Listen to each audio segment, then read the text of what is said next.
नमस्कार मित्रांनो, स्वागत आहे तुमचं मराठी टेक मित्र आपल्या यूट्यूब चॅनलमध्ये. मुख्यमंत्री माझी लाडकी बहीण योजनेअंतर्गत तुम्हाला दरमहा ₹1,500 मिळत असतील, तर तुमच्यासाठी आनंदाची बातमी आहे.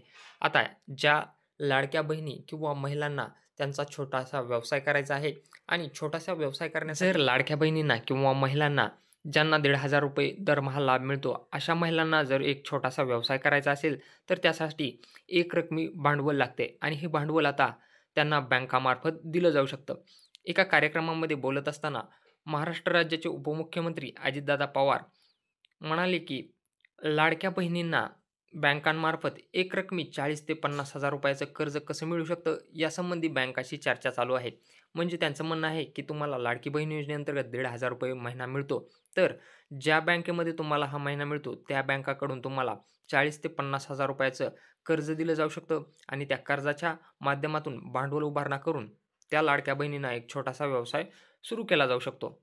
आणि तुमच्या कर्जाची जी रक्कम आहे, ती तुमचा येणारा जो लाडक्या बहिणीचा ₹1,000 महिना आहे, त्यामधून कपात केली जाऊ शकते, असं अजितदादा यांचं म्हणणं आहे.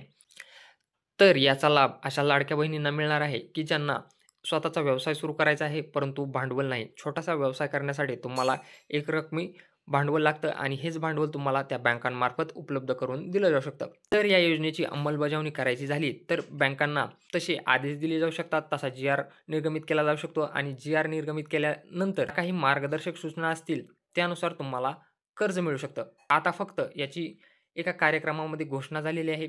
जर याची अंमलबजावणी करायची झाली, तर शासनाला याचा जी-आर निर्गमित करावा लागेल आणि त्यानुसार तुम्हाला हे कर्ज मिळू शकतं. जर व्हिडिओ आवडला असेल, तर चॅनलला नक्की सबस्क्राईब करा आणि बेल आयकॉनला प्रेस करायला विसरू नका.